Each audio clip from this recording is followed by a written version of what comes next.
hablando de estos momentos donde dice que no coincide una vacancia presidencial por incapacidad moral. ¿Por qué? Porque todos los dichos, todos los supuestos son en base a aspirantes a colaboradores eficaces. Ninguno de estos colaboradores eficaces todavía su cargo de colaborador eficaz formalmente ha sido ratificado por un juez. Él se pregunta, ¿es justo vacar a un presidente por dichos no corroborados? ¿Se puede determinar que hay una incapacidad moral permanente a partir de supuestos no corroborados? ¿Cuál es mi falta? Asegura que en ningún momento de la Constitución hay supuestos bajo los cuales las personas pueden ser sacadas definitivamente de sus cargos y pone el símil del Congreso. Asegura que cuando, por ejemplo, hay investigaciones en curso a los congresistas, por cierto mencionó que hay 64 con procesos judiciales, habló también de que estos no salen de su cargo, no se les saca de ser congresistas, se les levanta la inmunidad parlamentaria para que puedan responder a una investigación, procede una acusación constitucional, pero esto no implica bajo ninguna medida que salgan de su cargo. Él asegura que lo han citado en una etapa preliminar todavía en la Fiscalía, que no hay pruebas fehacientes y que tampoco las van a haber, que él lleva 2 años, que esas personas que lo acusan son 2 personas, son muchísimas personas que llevan más de 2 años tratando de ser colaboradores eficaces y que rechaza tajantemente los infundios. ¿Se puede vacar un presidente solo por testimonios de aspirantes? Es muy difícil manchar, es muy fácil manchar honras. Tenemos dichos y acuerdos no ratificados por un juez. ¿Por qué no trabajamos juntos por la pandemia? Estoy dispuesto a seguir las investigaciones necesarias. En esta línea hay que considerar también que hace un mea culpa. Casi al final de su presentación dice que sí, que debió tender más puentes por el Congreso y no ser tan confrontacional. Ya recuperamos al doctor Urbiola para que él nos pueda dar su interpretación jurídica como constitucionalista. Doctor Urbiola, ¿cómo está? Adelante. Lorena, gracias.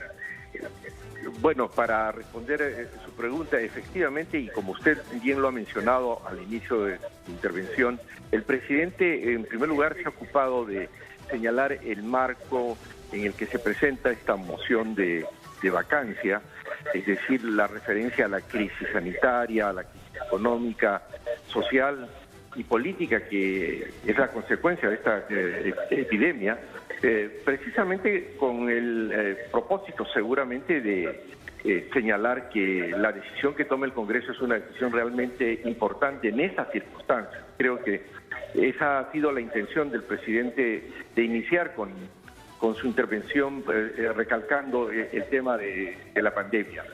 Por otro lado, él ha señalado también en su intervención la gravedad que significa tomar una decisión relacionada a la vacancia en circunstancias en que los delitos que se le atribuyen están siendo investigados por el Ministerio Público y que él va a colaborar y va a cumplir con todas las obligaciones que ello exige. Bueno, eso también es importante.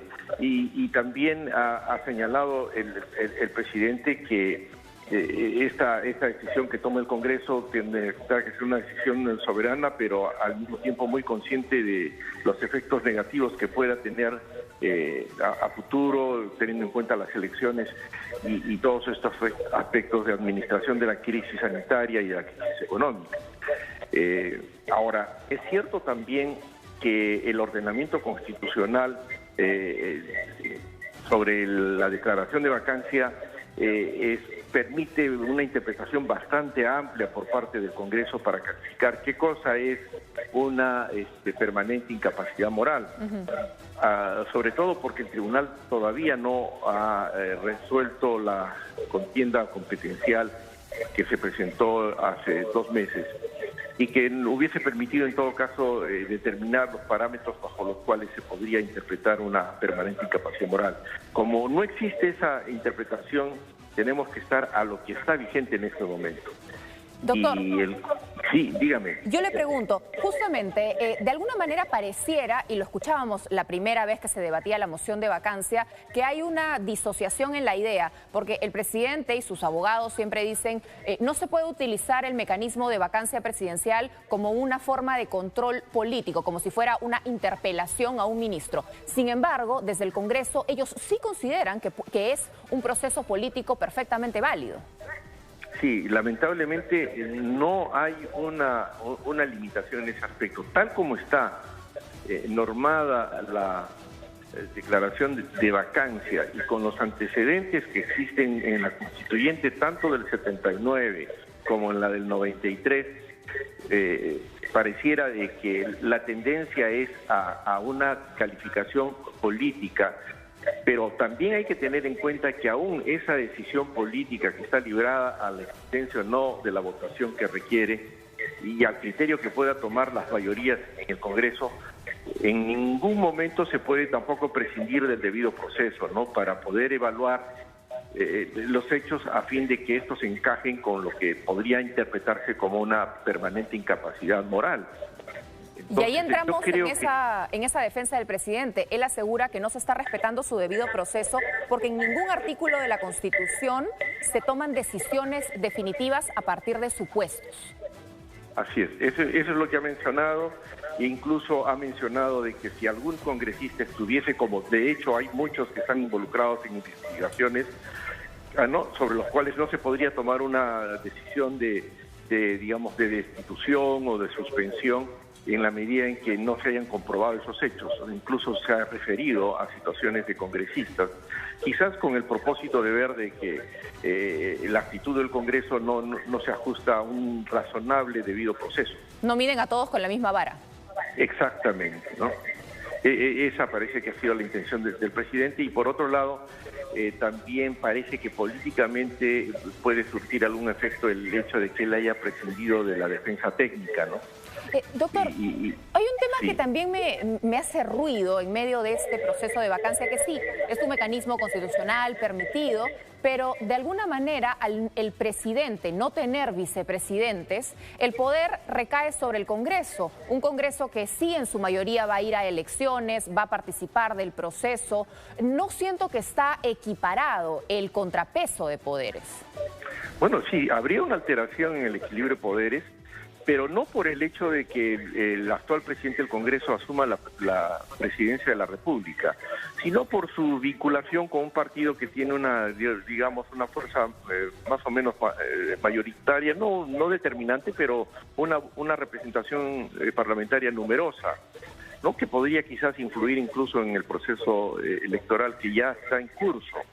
Creo que el presidente del Congreso, cuando si es que asumiera la presidencia de la República, ya dejaría la presidencia del Congreso, y en el Congreso tendría que haber la sucesión respectiva para que alguno de los congresistas, que podrían ser el primer vicepresidente del Congreso, asumir la presidencia del Congreso. Entonces, se tiene que respetar de todas maneras, aún en esas circunstancias, la división de poderes.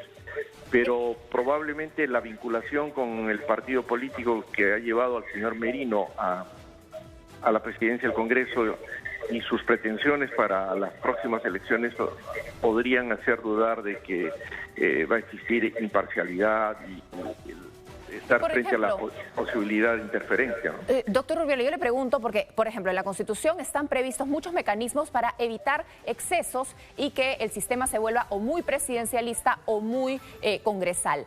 El presidente en el último año de gobierno está prohibido de disolver el Congreso, por ejemplo, independientemente de lo que suceda.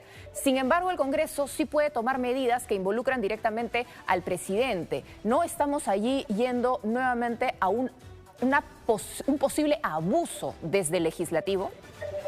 Lorena, usted con mucha visión se ha referido a algo que hoy día yo he señalado en uno de los diarios de circulación nacional, en el sentido de que la declaración de vacancia de la presidencia de la República en nuestro ordenamiento, tal como está dispuesto, en realidad y en la práctica se está usando como una censura al presidente, que es propia de los sistemas parlamentaristas y no del sistema presidencialista atenuado que es el que tiene el Perú. donde el presidente es elegido por voto directo del pueblo y no por el Parlamento.